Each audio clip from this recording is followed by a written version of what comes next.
প্রেমের নীল কাব্য লিখেছেন নরেন কবির দিশা। পর্ব সংখ্যা 61। আপনারা শুনছেন গল্প বাই জান্নাত। রজনী শেষে ওই শান্ত প্রহর যখন রজনীগন্ধার গ্রাণ ফিকে হয়ে আসে আর ভৈরব নদীর বুক চিরে এক তীব্র ফালি নতুন আলোর চিরচেনা রঙিন করিয়ে দেয়। আশ্বিনের উদীয়মান রবি যেন আজ কিছুটা লজ্জা মেখে নীলিমার বুকে উদয় হয়েছে। জানালার ভারী পর্দা ভেদ করে এক চিলতে সোনালি আভা এসে পড়ছে বসার ঘরের মেঝেতে, যেটাই গত বছরের অজস্র গোলাপের পাপড়ি, গত রাতের এখনো মায়াবী বিশৃঙ্খলতার সাক্ষী হয়ে। ঘরের ভেতর নিস্তব্ধতায় প্রশান্তি মোড়ানো চাদরে বিছানায় এক পাশটা অগোছানো হয়ে আছে সেই লাল বেনারসি আর নীলের ধবধবে সাদা পাঞ্জাবিটা। বিছানার মধ্যিখানে দুজন একাকার হয়ে মিশে আছে, যেন নীলের বলিষ্ঠ আবৃত বক্ষদেশের ওপর মুখ গুজে পরম নিশ্চিন্তে ঘুমিয়ে আছে তিহু। তার এক হাত নীলের কোমরে শক্ত করে জড়ানো, এখনো যেন ঘুমের ঘুরে সে চিরচেনা আশ্রয়টুকু হারাতে চায় না। নীল অনেকক্ষণ আগে জেগেছে, কিন্তু বুকের ওপর রাখা এই অতি মূল্যবান ভারটুকু সরাতে মন চাইছে না তার। সে আধ বোঝা চোখে একদৃষ্টে তাকিয়ে আছে নূরের দিকে। তিহুর অবিন্যস্ত কেশরাজ অবাধ্য হয়ে ছড়িয়েছে নীলের বুকে। উষ্ণ নিঃশ্বাসে আদান প্রদানে দুজনের মধ্যে নীলের হাতের তপ্ত স্পর্শ পেতেই তিহু ঘুমের ঘরে একটু নড়ে চড়ে উঠল। নিজের মুখটা নীলের গলার কাছে আরো ভাবে ঘষল। তিহু এই বুনো আহ্লাদ দেখে নিলে ঠোঁটের কোণে যেন সেই পরিচিত বাঁকাশি ফুটে উঠল। অতঃপর ফিসফিসিয়ে তিহুর কানের কাছে মুখ ঘুরিয়ে ডাকল, ম্যাডাম। তিহু তন্ডাচ্ছন্ন গলায় আধো আধো সুরে উত্তর দিল, নীল এবার একটু দুষ্টুমি করে তিহু নাকে নিজে নাক ঘষল। অতঃপর নিষাক্ত কণ্ঠে বলল, অল রাইট। তিহু বুঝল না নীলের এমন কণ্ঠের প্রশ্নার্থের কারণ। চট করে দৃষ্টি মেলে জিজ্ঞাসা কণ্ঠে সে বলল, মানে? নীল দুষ্টু এসে বলল, না মানে কিছুই না। তিহু বুঝল নীল কি বলতে চাইছে, তাই বাকি কথা শেষ করার আগে সে সর্বশক্তিতে চেপে ধরে নীলের মুখখানা। আর একটা কথাও যদি বলেন না। নীল বুড়ো কোঁচকাল। তাহলে কি? নীলের মুখ থেকে তিহুর হাত সরিয়ে বলল, ঠোঁটে চুমু দিবে নাকি? দিব। দিতেও পারি, বিশ্বাস করো। একটা ভালো ট্রিক্স। এবার বাধ্য করব যদি মুখটা খুলেন। নীল এবার বাঁকা হাসলো যেন। ঠোঁট কাটা মার্কা কথায় তিহুর মস্তক জ্বলে উঠল, যেন তাদের দাঁত চেপে বলল, উস। নীল এবার হো হো করে হেসে উঠল। সেই হাসির দমক সেই সারা ঘর যেন প্রতিধ্বনিত হতে লাগলো। তিহু হনহনিয়ে ওয়াশরুমের দিকে পা বাড়াতে নীল পেছন থেকে গলায় একরাশ নেশা ঢেলে টেনে টেনে বলল, আরে শোনো না, নিজের বরের ওপর এত রাগ দেখাতে নেই। নীলের এই নির্লজ্জ আবেদনে তিহু দরজার সামনে থমকে দাঁড়ালো। পেছনে ফিরে একবার আগুন চোখে তাকালো তার দিকে। বেলা বাড়ার সাথে সাথেই শরতের সেই সোনালি রোদে যেন বিষগ্নতার এক পলি পড়ল। বিদায়ের সুর সবসময় বড্ড করুণ। কমিউনিটি সেন্টারের যে প্রাঙ্গণ কাল রাতে উৎসবে রঙিন, আজ তা নিঃশব্দ হাহাকার। সেন্টার টেবিল এ সারি করে রাখা অনেক কিছু। সেন্টারের বিশাল বারান্দায় সারিবদ্ধ হয়ে দাঁড়িয়ে আছে সবাই। নীলকে ঘিরে দাঁড়িয়ে আছে দলবল। তবে নেতা সাহেব সবটুকু মনে পড়ে আছে নিজের অর্কিটের ওপর। তারা হয়তো মায়াদের মতো ভালোবাসা প্রকাশে ব্যর্থ না, তবে তাদের ভালোবাসা বড্ড কঠিন। তা আজ বোঝা যাচ্ছে বাবা চাচার অগোচরে চোখ মোছার কাহিনীটুকু দেখে। মেয়েটা আমার বড্ড আহ্লাদী, খুব যত্ন করে বড় করেছি ওকে বাবা। ও ভীষণ অভিমান করে, তবে মনটাও সরল, ওকে একটু আগলে রেখো। নীল তিহুর হাতটা আঁকড়ে ধরে নেয়। নওশাদ হকের দিকে তাকিয়ে বিমর্ষ কণ্ঠে বলে, মৃত্যুর আগ মুহূর্ত পর্যন্ত ওকে আগলে রাখবে ইনশাল্লাহ বাবা। নওশাদ হক নিশ্চিত হলেন, হাসলেন। এদিকে নিহিত একপাশে গম্ভীর মুখে দাঁড়িয়ে রাফার দিকে তাকাচ্ছিল। কিরে তোর আসমান ভাইয়ার কথা ভেবে খুব মন খারাপ? নিহিতের গলার সেই চিরচেনা খোঁচামার্কা কথায় রাফার কোনো প্রকার বাজলো না যেন। সে নিহিতের দিকে অভিমানী দৃষ্টি নিক্ষেপ করে বলল, আপনার সবসময় হাসি তামাশা ভালো লাগে? সবাই চলে যাচ্ছে, আপনার বুঝি একদমই মন খারাপ হচ্ছে না? নিহিত কয়েক সেকেন্ড স্থির রাফার চোখের দিকে তাকিয়ে, তারপর নিচে সরে বলল, মন খারাপ করার অধিকারটুকু যে আমায় দিস নি রাফা। তবে মনে রাখিস, আমি ঢাকা চলে গেলেও কিন্তু এই পাহারাদারকে হারাবি না। রাফি এবার পাল্টা জবাব দিল, শুধু মুখ নামিয়ে নখ দিয়ে শাড়ির আঁচল খুঁড়তে লাগলো। হঠাৎই কান্না ভেজা কণ্ঠে বলল, আমার না খুব খারাপ লাগছে নিহিত ভাই। হঠাৎ রাফার এমন কণ্ঠে নিহিত কিছুটা চিন্তিত হলো। কেন? রাফা ভেজা ঢোক গিলে বলল, সবাই চলে যাচ্ছে। নিহিত মলিন হাসি বলল, ও। কিছুক্ষণ পর নিহিত হঠাৎ করে বলল, সবাই চলে যাচ্ছে বলে খারাপ লাগছে নাকি আমার জন্য? নিহিতের কথা বুঝলেও যেন না বোঝার দৃষ্টিতে তাকিয়ে বলল, মানে? কিছু না। নিহিত আর কিছু না বলে প্রস্থান ঘটালো সেখান থেকে। দিনগুলো কেটে যাচ্ছে অজানা আবেশে। দেখতে দেখতে দুদিন পার। পুরাতন সংসারের তিহু ফের প্রবেশ করেছে নববধূ রূপে। বুঝে নিয়েছে সমস্ত দায়িত্ব। পাক্কা গৃহিণীর মধ্যে এবার কোমর বেঁধে নেমে পড়েছে সে। গুনে গুনে পালন করবে নিজের ওপর বর্ধিত সকল দায়িত্ব। সেই সঙ্গে জড়িয়েছে নিজের পড়াশোনায়। এক স্নিগ্ধ দুপুর খানমহলের বিশাল ডাইনিং টেবিলে আজ রাজকীয় আয়োজন। নীলের মা মির্জা সূচনা নিজের হাতে সব তদারকি করছে রান্নার। ধোয়া ওঠা বাসমতি চালের ভাত, ইলিশের দো পেঁয়াজা আর কাঁচকলা দিয়ে ইলিশের ঝোল সবই নীলের ভীষণ প্রিয়। তবে নীল আজ খাবারের চেয়ে বেশি মগ্ন পাশে চেয়ারে বসে থাকা অর্কিটের দিকে। ওয়ালিদ খান গম্ভীর মুখে খেতে বসলেও তার চোখ দুটো যেন তৃপ্তিতে ভরা। রাজনীতির ময়দানে তিনি যেমনই হোক না কেন, অন্তর্মহলে তিনি একজন সুখী বাবা। নীল অনেক তো হলো নেতাগিরি আর দৌড়ঝাঁপ, তবে এবার কিছুদিন নিজেকে একটু সময় দরকার দেওয়া, কি বলো? নীল অবাক হলো বাবার দিকে তাকিয়ে। আমি সব ব্যবস্থা করে দিয়েছি। আগামীকাল ভোরে তোমরা কক্সবাজার যাচ্ছ, দিন সাতেক ওইখানে থাকবে।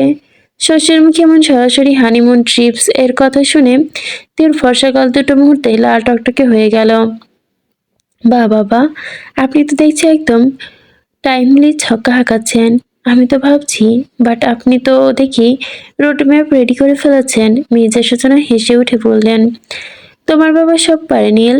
আর নুরাইন মা, তুই কিন্তু একদম না করবি না। অনেক ধকল গেছে তোদের ওপর দিয়ে। এই কটা দিন শুধু তোদের নিজের করে কাটা। কিন্তু আম্মু কালোই, একদিনের ভিতর কেমনি কি? তিহুর উদ্যোগতা দেখে মুচকি আসলো মির্জা সূচনা। অলিদ খান এসে বললেন, চিন্তা করো না মা, সব ঠিকঠাক করে আমি তোমাদের কাছে প্রস্তাবটি রাখছি। তিহু আর কিছু বলল না। কি ম্যাডাম, যেতে চান কক্সবাজার? বিকালে ম্লান আলো তখন জানালার কর্নির চেয়ে ঘরে প্রবেশ করেছে। ভেতরে মায়া ছড়াচ্ছে। তিহু আলমারি খুলে গুছিয়ে নিচ্ছে এলো সমুদ্রে যাত্রার প্রয়োজনীয় টুকটাকি জিনিস। মনের ভেতরে এক অদ্ভুত ভালোবাসার দোলাচাপ। এমন সময় নিঃশব্দ পায়ে নীল ঘরে ঢোকে। তিহু টের পাওয়ার আগে পেছন থেকে দুটো বলিষ্ঠ হাত তাকে আষ্টে পিষ্টে জড়িয়ে ধরে। ঘাড়ের ওপর নীলের তপ্ত শ্বাস পড়তেই তিহু শিউরে ওঠে যেন মুহূর্তে। নীলের চিবুকটা তিহুর কাঁধে আলতে করে রাখিয়ে ফিসফিস করে। সেই প্রশ্নে তিহুর হাতের কাজ থেমে যায়। গলার কাছে নীলের উষ্ণ নিঃশ্বাস এক অদ্ভুত শিহরণ জাগাতেই সারা শরীরে। তিহু কয়েক সেকেন্ড চোখ বুঝে হবে সে অনুভূত করলো। অতঃপর একটা গভীর নিঃশ্বাস নিয়ে নিজেকে সামলে নিল। নীল ওর কানের লতি ছুঁয়ে আবারও আদুরে গলায় শুধালো, কি ম্যাডাম, বলছেন না যে? এবার আলতো করে নীলের হাতের বাঁধন শিথিল করার চেষ্টা করে ঘুরে দাঁড়ালো। তার দুহাত নেড়ে চওড়া কাঁধে রেখে চোখের দিকে সরাসরি তাকিয়ে একটা মায়াবী হাসি দিল। কিছুটা অদূরে নীলের স্পর্শের কলারটা শার্টের পাশে স্পর্শ করতেই ঠিক মনে করতে করতেই বলল, সাগর তো সবাই দেখতে চায় মিস্টার, কিন্তু সেই সাগরের ঢেউয়ের গর্জনের মাঝে আপনার হৃদস্পন্দন শোনাটা আমার জন্য স্পেশাল হবে। নীল তিহুর কোমরে হাত রেখে তাকে আরো কাছে টেনে নিল।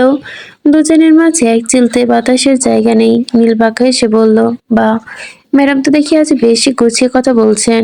তিহু লাজুক হেসে নীলের বুকে নিজের মুখ লুকালো। নিচু স্বরে বলল, জানি না, তবে একটুকটুকু জানি। কথাটা অসমাপ্ত থাকায় নীল তৎক্ষণাৎ প্রশ্ন করে, বলল, কি জানেন? তিহু হেসে বলল, কিচ্ছু না।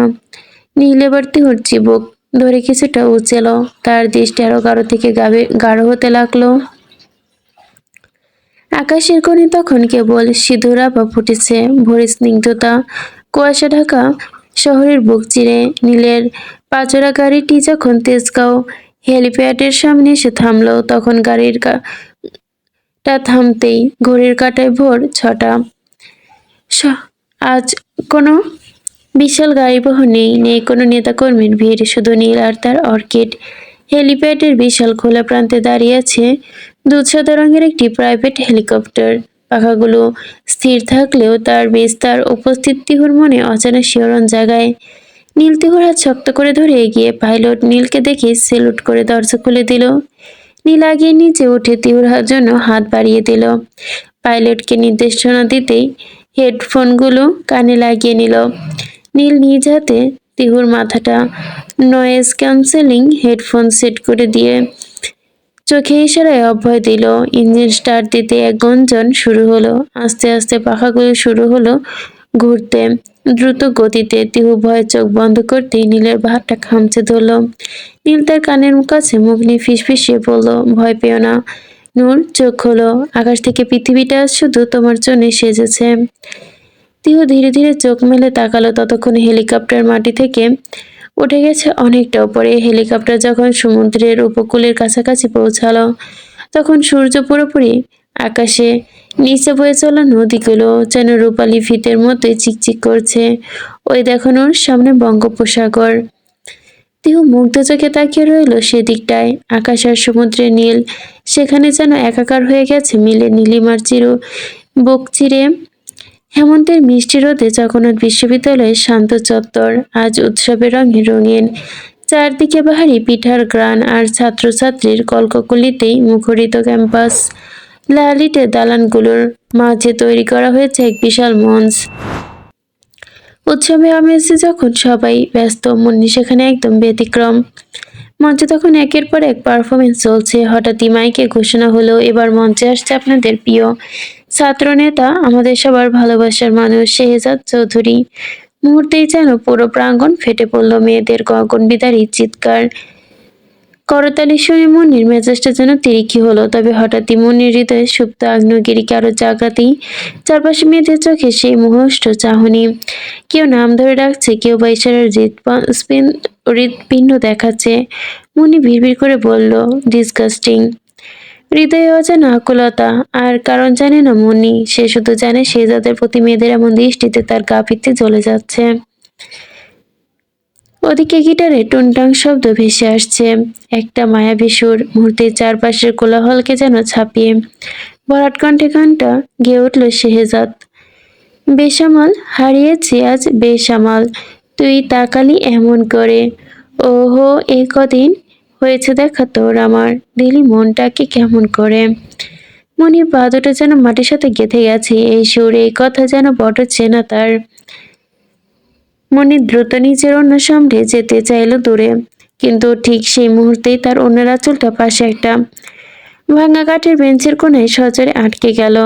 হঠাৎ করে টান লাগতে মনি থমকে দাঁড়ালো, পেছনে ফিরে ওনাটা ছাড়ানোর চেষ্টা করতেই এতে দাঁড়িয়ে দাঁড়িয়ে চারপাশের মানুষের চিৎকার তখন মনির কানে পৌঁছালো না। শেহজাদ এক হাতে গিটারটা ধরে অন্য হাতে খুব সাথে মনির অন্যটা বেঞ্চে থেকে খুলে ছাড়িয়ে দিতেই, তোকে জানাতে চাই আমি বেঁচেছি ভালোবাসায়, মনের কোণে আপন মনে ঠিকানা বানাতে চাই। আওয়ারা আওয়ারা দিল আওয়ারা রে, আওয়ারা আওয়ারা দিল আওয়ারা রে। চারদিকে কোলাহল যেন এক লহমায় স্তব্ধ হয়ে গেল। হাজারো শিক্ষার্থীর কৌতূহলী চোখ মঞ্চের দিকে থাকলেও এক বিন্দুতে স্থির হয়ে গেল যেন অন্য দিকটায়। মনি পাথর বনে দাঁড়িয়ে, তার মনে হচ্ছে মাটির তলায় যদি কোনো সুড়ঙ্গ থাকতো তবে সেই মুহূর্তে সেখানে আত্মগোপন করত। লজ্জাতে ফর্সা মুখটা চরম লালাবা ধারণ করেছে। শেহজাদ গিটার একপাশে রেখেই এক পা দুপা করে এগিয়ে এলো। তার চোখে সে চিরচেনা দুষ্টুমিটা নেই, বরং এক গভীর অকুলতা। কি হলো? ওনাতে ছাড়িয়ে দিয়েছি, এবার মনটাও কি একটু ছাড়িয়ে দেওয়া যায় না? মনি কোনো মতে নিজের অন্যটা শক্ত করে আঁকড়ে ধরে, তার বুকের ভেতরটা উত্তলা সাগরের মতো যেন ফুঁসছে। কিন্তু কি অদ্ভুত ব্যাপার, রাগের পতন ঠোঁটের কোণে এক চলতে হাসি রেখা ফুটে উঠেছে তার। আপনি বড্ড বেহায়া তো, সবার সামনে এমন করার মানে কি? লোকজন কি ভাবছে? শেহজাদ এই পর্যায়ে হালকা মতো হাসলো। লোকজন কি ভাবলো তাতে শেহজাদ চৌধুরীর কোনো কালেই কোনো কিছু যায় আসেনি। আমি শুধু চেয়েছি আমার হৃদস্পন্দনের খবরটা তোমার কাছে পৌঁছে দেওয়ার জন্য। মুন্নি এক মুহূর্তে দাঁড়ালো না সেখানে, সহসা দৌড়ে পালালো লজ্জা নিবারণে। তিহুদের কক্সবাজারে এসে পৌঁছাতে দুপুরের রোদ ম্লান হয়েছে। আসন্ন শীতের পূর্বাভাসের দরুন কেবল সীময় রেখা বিকল্প সংকলিত হয়েছে বেশ। নীল তিহু আশ্রয় নিয়েছে কক্সবাজারের ইনানি সংলগ্ন এক নিখুঁত রিসর্ট। রিসর্টের একদম সাগরের কোল ঘেঁষে বিশাল ডাইনিং স্পেস পেরিয়ে গেলে দেখা যায় নীল জলরশ্মির অপরিত বিস্তার। রিসর্টের প্রতিটি কোণ যেন অভিজাত্যে ঘেরা। কি বেগম সাহেবা, পছন্দ হয়েছে আপনার এই নীল কুঠুরি? তিহু মুগ্ধ চোখে তাকিয়ে থেকে বলল, খুব খুব খুব পছন্দ হয়েছে নেতা সাহেব। গোধূলি আমন্ত্রণে কমলা আভার রঙে রঞ্জিত নীল দিগন্ত। সূর্য যেন ক্লান্ত হয়ে ধীরে ধীরে মিশে যেতে চাইছে বঙ্গোপসাগরের নীল জলরশ্মির অতল গহ্বরে।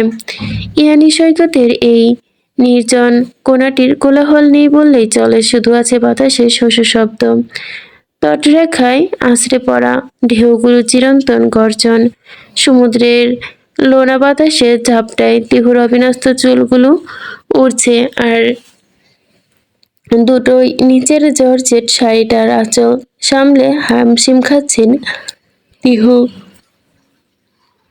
নীল ক্যাজুয়াল শার্টের হাতাগোটে পকেটের হাত ঢুকে পাশাপাশি হাঁটছে তার শিকারী চোখ আজ সমুদ্রের নীল ছাপিয়ে তিহুর মুখে আবদ্ধ। আরে নূর, কোথায় যাচ্ছ? শোনো। তিহু কোনো কথা না শুনে সোজা দাঁড়িয়ে সেখান থেকে সমুদ্রের নোলা জলে পা ছুঁয়ে দিতে যাচ্ছে। প্রথম চায় পানির শীতলতা অনুভব করতে এক মায়াবী শিহরণে চোখ বুজে নিল। নীলোপমায় নীল শেষমেশ তিহুকে ফেলে রাখা জুতোটা হাতে নিল। ধীর পায়ে এগিয়ে এসে দাঁড়ালো। তিহুর ভেতর ফিরে উচ্ছ্বসিত কলে বলল, দেখুন নেতা সাহেব, এই ঢেউগুলো যেন আমায় ডাকছে। খুব অদ্ভুত শান্তি, তাই না? নীল তিহুর পাশে দাঁড়ালো। সাগরের ওপর বিছিয়ে থাকা সূর্যের সেই আভাটা যখন দুজনের মুখে বর্তিত হলো যেন দীপ্তি ছড়ালো তা। শান্তি নয় নূর, শান্তি তোমার ওই হাসিতে। এই যে সূর্যাস্ত দেখছো, এটাই প্রতিদিন হয়। তিহু লাজুক হাসলো যেন এই কথাটুকুতে। কিন্তু তোমার পাশে দাঁড়িয়ে দেখাটা, আজ আমার এই সন্ধ্যাটাই যেন সার্থক হয়ে গেছে। রাতে অন্ধকার নামার আগে চাঁদের এক ফালি আলো সাগরের নোনা জলে চিকচিক শুরু করলো। সমুদ্রের পার দিয়ে ফেরার সময় হঠাৎ এক বিশাল ঢেউ তিহির পায়ের নিচে বালু সরিয়ে দিতেই ভারসাম্য হারাতে নীলকে জড়িয়ে ধরলো। নীল তাকে শক্ত করে ধরে কানে ফিসফিস করে বলল, কি ব্যাপার ম্যাডাম? এতক্ষণে বুঝলেন যে পায়ের নিচে মাটিটা অতটা শক্ত নয়? ততক্ষণে শক্ত আমার এই হাত দুটো। তিহু নিজেকে সামলে নিয়ে একটু গাল ফুলিয়ে বলল, আপনি বড্ড সুযোগ সন্ধানী তো। সাগরের দোষ ক্রেডিট নিচ্ছেন আপনি? নীল হাসলো। তিহুর হাত নিচের পকেটে পুরে নিয়ে বলল, সাগরের দোষ নয় বেগম সাহেবা, এটা সাগরের ষড়যন্ত্র। সে জানে আমি আপনাকে আগলে রাখার বাহানা খুঁজি, তাই তো একটু সাহায্য করে, এই আর কি। তিহু নীলের বাহুতে চিমটি কেটে হেসে বলল, আপনার এই নেতাগিরি মার্কা লজিকগুলো জাস্ট অসহ্যকর সুন্দর। তুমি কোথায় রবিন? পাত্রপক্ষ দেখতে আসছে আমায়। আব্বু বলেছে পছন্দ হলে আজই বিয়ে। আমার দম বন্ধ হয়ে আসছে Robin, please do something please. Tihu অনিলের বিয়ের রেশ কাটতে না কাটতে মাহার জীবনে এক অমাবস্যার কালো মেঘ ধেয়ে এসেছে। এক সপ্তাহ পার না হতেই এর মধ্যে বাবা পাত্রপক্ষ হাজির করেছে। মাহার উপলব্ধি কি তবে সত্যি কাজ করছে? সে লক্ষ্য করেছিল যে তিহুর হলুদের পরবর্তী দিন থেকেই বাবার আচরণ কিঞ্চিৎ পরিবর্তন। মাহা রীতিমতো প্যানিক অ্যাটাক শুরু করেছে, কম্পিত হতে শুরু করেছে। তুমি কি শুনতে পাচ্ছ আমার কথা? ওদিকে নির্বিকার অপর প্রান্তের মানবটি। মাহার রীতিনীতি নিজে পাগল পাগল লাগছে। তুমি কিছু বলছো না কেন? আমি কি তবে অন্য কারো হয়ে যাব? Please speak up Rafin, please. এতক্ষণ যাবৎ নিশ্চুপ থাকা রফিন হুট করে ফোনের ওপাশ থেকে দুষ্টুমি ভরা কণ্ঠে বলল, অনেকক্ষণ ওয়েটিং যাবৎ করছি ম্যাডাম। আপনি কি আদৌ আসবেন নাকি আমরা এভাবেই বসে থাকবো? মা থমকে গেল। চোখের পানি মুছতে ভুলে গিয়েছে সে বিড়বিড় করলো, মানে তুমি কোথায়? রফিন ওপাশ থেকে হেসে ফিরে গিয়ে বলল, আমি উইথ ফ্যামিলি আপনাদের ড্রয়িং রুমে বসে আছি আপনার হবু বর হিসেবে। এখন কি আসবেন নাকি আমরা মিষ্টি পানি এগুলো খেয়ে থাকবো? নিজের গানেই যেন বিশ্বাস করতে পারল না মাহা। নিশ্চিত হতে সে ফের বলল, সিরিয়াসলি রফিন? রফিন এবার গাল হেসে জবাব দিল, জি ম্যাডাম। রফিনের কথাগুলো মাহার কানে যেন এক স্বর্গীয় সুরের মতোই আঁচড়ে পড়ল।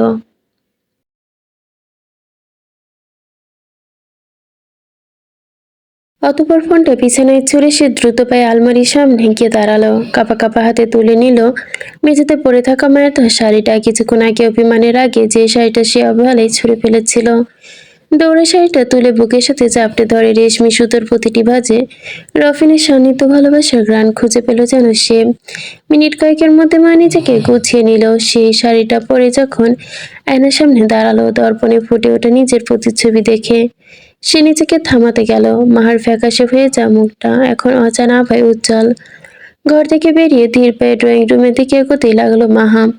প্রতিটা পদক্ষেপ তার নুপুরের রিনটিন শব্দ যেন এক নবসূচনা গাইছে। কথাবার্তা সম্পন্ন হক ম্যানশনে সকল আর মাহার বাবার মিনহাজ আহমেদের সম্মতিতে বিয়ের আজকেই হবে। যেহেতু মাহার পরিবার ঐতিহ্যিকভাবে মেয়েদের বড় করে বিয়ে দেওয়ার পছন্দ করেন না, তাদের পারিবারিক নীতি মেনেই খুব ছোটভাবে ঘরোয়া অনুষ্ঠানে বিবাহ সম্পন্ন হবে। বড় বউ সম্মানে খ্যাত হবে সে। ঘণ্টাখানেকের মাঝে পুরো ড্রয়িং রুমটা যেন ঢাকা পড়েছে নব উৎসবের আমেজে। চারদিকে আতরের সুবাস আর মৃদুকুঞ্চনের কোলাহল। ড্রয়িং রুমের এক কোণে মাহা মাথা নিচু করে বসে আছে, পরনে সেই লাল শাড়ির পরিবর্তে শুভ্র রঙা লেহেঙ্গা, যেটা কিছুদিন আগে তিহুর বিয়ে উপলক্ষে রফিন তাকে গিফট করেছিল। তাই আজকে বড্ড সাদামাটাভাবেই এটাতেই সেজেছে সে। তবে এত কিছুর মাঝেও নিজের মনে যেন বড্ড শূন্যতা। যার জন্য এত শূন্যতা, এত কিছু সহায়তা, নিজের রফিন ফিরে পাওয়া, সেই প্রাণ সখী যা অনুপস্থিত। তবে শূন্যতার পাশাপাশি এক সংখ্যাহীন ভালো লাগাও কাজ করছে মাহার, কেননা তিহু নিজে নেতা সাহেবের সাথে আছে। বর্তমানে তার দুটো চাচি আর হক ম্যানশনের মহিলারা মিলে মাহাকে ঘিরে ধরেছে। ফিসফিস করে হাসাহাসি করে মাহার গাল দুটো লাল করে দিয়েছে। এবার তো অনেক হলো, একটু শান্ত হ। কাজী সাহেবের গম্ভীর কণ্ঠে মাহার বাবার নাম আর বংশীয় পরিচয় উচ্চারিত হতে বিয়ের বায়না শুরু হলো। মিনাজ আহমেদের এক অদ্ভুত প্রশান্তি নিয়ে মেয়ের দিকে তাকালেন। তিনি জানতেন রফিনের মতো ছেলে মাহার জন্য যোগ্য। তাই হকদের এক কথাতেই রাজি হয়েছিল তিনি। মাহার মা মুবাশিরা বেগম রফিন জাহার কৌশলকালীন সম্পর্ক সম্বন্ধে অবগত ছিলেন, তাই তিনিও সম্মত দিয়েছে মেয়ের সুখের কথা ভেবে। মাহা 3 লক্ষ টাকা দেনমোহর ধার্যে মাহমুদুল হক রফিনের সাথে কি তোমার এই বিয়ে কবুল? কাজী সাহেবের প্রশ্নের সাথে পুরো ঘরটা নিস্তব্ধ হয়ে গেল। মাহার মনে হলো সময়টা যেন থমকে দাঁড়িয়ে। সে এবার চোখ তুলে তাকালো, জিভে আড়তেই কিছুটা চিরচেনা আশ্বাসের সৃষ্টি। অতঃপর কিন্তু কিছু না বলে কিছুক্ষণ বাদে মৃদু কিন্তু স্বরটা ছিল স্পষ্ট, আলহামদুলিল্লাহ কবুল। মুহূর্তে যেন ঘরটা আলহামদুলিল্লাহ ধ্বনিতে মুখরিত হলো।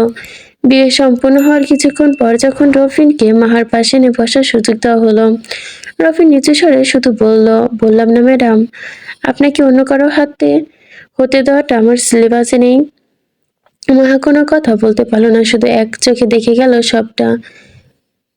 স্নিগ্ধ দুপুরে ঘরে কাচের দেওয়ালে বেদিতে দৃশ্যমান সমুদ্র থেকে থেমে থেমে আছড়ে পড়া জলকল্যাসের দিকে তাকিয়ে হৃদয়ের উচ্চাটন। কিছুক্ষণ আগে মাহা রফিনের শুভ বিবাহের পরিণতি সাক্ষী হয়েছে তারা ভার্চুয়াল ভাবেই, তাই গোসল এত বিলম্ব হলো তাই।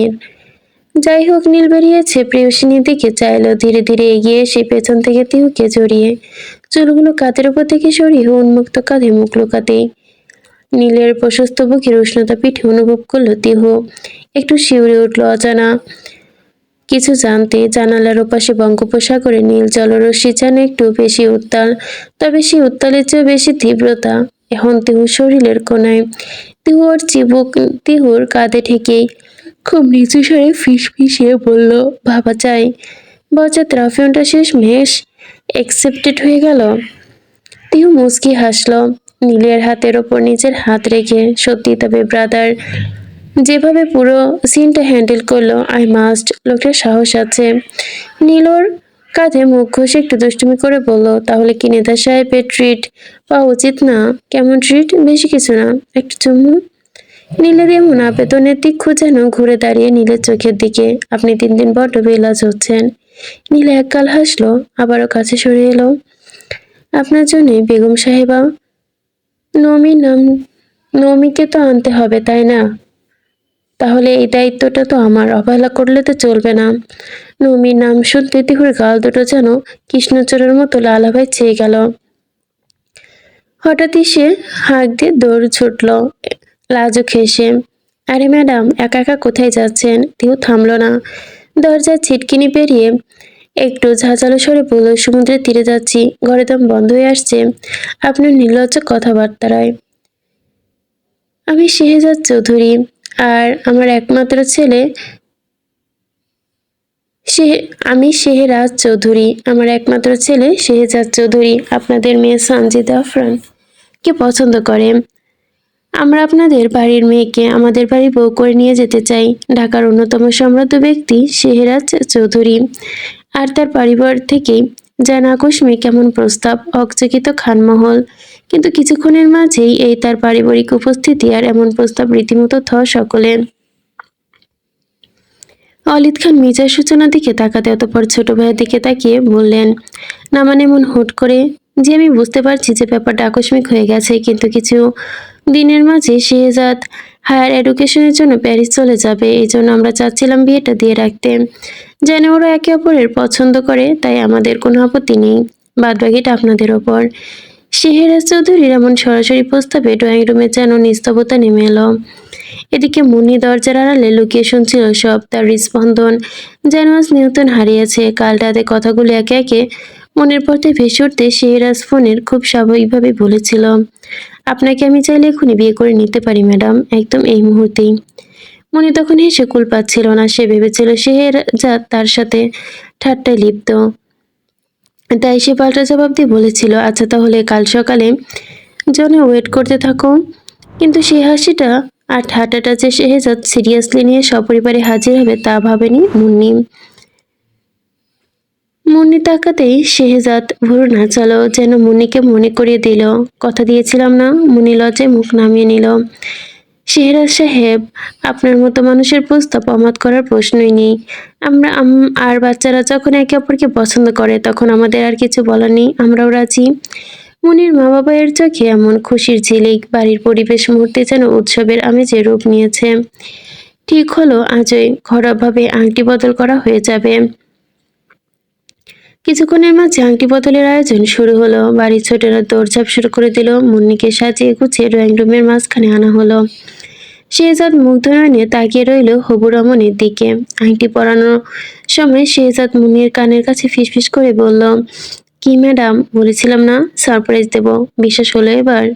মনি যেন উত্তর খুঁজে পেল না।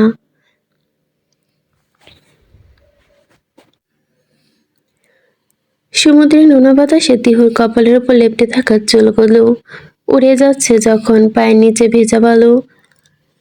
তিহু সাগরে উত্তাল ঢেউয়ের দিকে তাকিয়ে গভীর এক নিঃশ্বাস নিল। হুট করে ডেকে বলল, নীল, বেগম সাহেবা। তিহু নীলের আদরে সে ডাকে খুব পছন্দ করে। রিনরিনিয়ে কণ্ঠে বলল, হুঁ। নীল আলতো করে তিহুর কাঁধে হাত রাখলো, অতঃপর ফিসফিসিয়ে বলল, মাঝে মাঝে ইচ্ছে করে দিগন্ত বিস্তীর্ণ নীল নদের নীল ছেকে তোমার নামে বিলিয়ে দেই। তিহু হাসলো, এক মিষ্টি স্নিগ্ধ হাসি। নীলের চোখের দিকে তাকিয়ে থেকে সে যখন কিছু একটা বলতে যাবে তখনই তার হাতে থাকা ফোনটা কেঁপে ওঠে বেজে। স্ক্রিনে চোখ দিতেই চোখের মনে দুটো স্থির, মুহূর্তে যেন অলৌকিক আভায় জ্বলে উঠল। নীল তখনও সমুদ্রের দিকে তাকিয়ে আপন মনে, আচ্ছা, আমার নয় সমুদ্রের তীরে একটা ঘর বাঁধবো, যেখানে তুমি আর আমি মিলে একটা ছোট্ট রাজকন্যা নিয়ে সংসার বাঁধবো। তারপর যখন ও বড় হয়ে যাবে তখন শুধু তুমি আমি। নীল কথা শেষ করতে খেয়াল করলো তুই একদম নিষ্ফলক হয়ে দাঁড়িয়ে সে কিচ্ছিত চিন্তায় ভুরু কুচকে ফেলেছে। তিহুর চোখটা টলমল করছে কানায় কানায়। কি হয়েছে নূর? কার মেসেজ? এভাবে কাঁপছে কেন? তিহু ফোনটা বুকের কাছে চেপটে ধরে, কণ্ঠস্বর খানিকটা নামিয়ে কম্পিত কণ্ঠে বলে, মোবারকবাদ মিস্টার পলিটিশিয়ান, আপনি বাবা হতে চলেছেন। মুহূর্তে নীলের গোটা দুনিয়া যেমন থমকে গেল। সমুদ্রের গর্জনে বাতাসে শো শো শব্দ। নূর, তুমি সত্যি বলছো? তুই নিজেকে সামলাতে পারলো না। সামনে এগিয়ে এসে নীলের বুকে মুখ লুকিয়ে হু করে কেঁদে ফেলল। নীল আলতো করে তিহুকে নিজের সাথে কিছুটা সরিয়ে নিতেই এরপর ধীর পায়ে নতজান হয়ে বসলো তিহুর সামনে। কম্পিত হাতে তিহুর পেটের ওপর কান পাতল। সেখানে কোনো নড়চড় নেই, হয়তো মাত্র এক একটা কোষের স্পন্দন। তবুও নীলের মনে হলো পৃথিবীর সবচেয়ে পবিত্র সুরটা শুনতে পাচ্ছে সে। পেটের কাছে মুখ লুকিয়ে নীল খুব নিচু স্বরে বিড়বিড় করলো, স্বাগতম ছোট প্রাণ, আমার অস্তিত্ব। বাবা অপেক্ষায় তো চাঁদ তোমাকে দেখার জন্য প্রহর গুনতে শুরু করেছে ইতিমধ্যে। নীল উঠে দাঁড়াতে তিহুর কপালে দীর্ঘ এক চুম্বন আঁকলো। সাগরের নোনা বাতাসে তাদের আনন্দ মিশ্রণ একাকার হয়ে গেল স্নিগ্ধভাবে। কখনো কাঁদবেন না ম্যাডাম, আপনার জন্য জীবনের শ্রেষ্ঠ প্রাপ্তির স্বাদ উপলব্ধি করছি আমি। আর কখনো যেন ওই ডাগরদৃষ্ট কাজল চোখে কাজল ব্যতীত আর কিছুর অস্তিত্ব আমি না দেখি, সেটি সুখ কিংবা দুঃখ যাই হোক। বাবার সংবাদে নীল যেন পাগল হয়ে গিয়েছে। বিকালের মাঝে সমুদ্রের তীরে প্রায় প্রতিটি মিষ্টির দোকান থেকে আক্ষরিক অর্থে ফাঁকা করে দিয়েছে। প্রত্যেকটা রিসোর্ট থেকে শুরু করে ক্ষুদ্র শিল্পের দোকানগুলো বাদ যায়নি মিষ্টি বিতরণের হাতে। আর তিহু, তার প্রতি যত্নের তো কথাই চলে না, এক দণ্ডেও নড়ছে না সে তিহুর কাছ থেকে, সার্বক্ষণিক আগলে রেখেছে। তবে নীলের এমন অতিরিক্ত যত্নে মাঝে মাঝে বিরক্ত হচ্ছে তিহু। আরে মিস্টার, এখন তো থামুন, লোকজন ন্যাকা ভাববে আমাকে। সবে হয়তো এক সপ্তাহ হয়েছে। নীল সবে আপেলটাতে ছুরি বসিয়ে হঠাৎই তিহুর এমন কথায়, বউ আমার যত্নটাও আমি করছি, তাতে তোমার সমস্যা হচ্ছে? তাতে কি? নীল খান ডোন্ট কেয়ার। হ্যাঁ জানি, তবে মাঝে মাঝে কেয়ার করা উচিত জনাব। নীল আপেলটা সযত্নে কেটে তিহুকে উদ্দেশ্য করে আসতে বলল, সেসব আমি বুঝে নিব, তার আগে ফলটা খান ম্যাডাম। তিহু নাক কুচকে বললে, এখন খাবো না। খেয়ে নিন ম্যাডাম, না হলে আমার নমি। তার কথার মাঝে থামিয়ে দিল, আপনি সার্বক্ষণিক নমি নমি করেন কেন? হ্যাঁ, দেখবেন আমার নুহাস আসবে। আপনার নমি না, নুহাস মানে? নুহাস মানে আপনার আর আমার ফিউচার প্রিন্স। আর ওই আসবে, দেখে নিন। নীল এতক্ষণে বুঝতে পারল তিহুর কথার মর্ম। না নমি, নুহাস না, নমি না, নুহাস।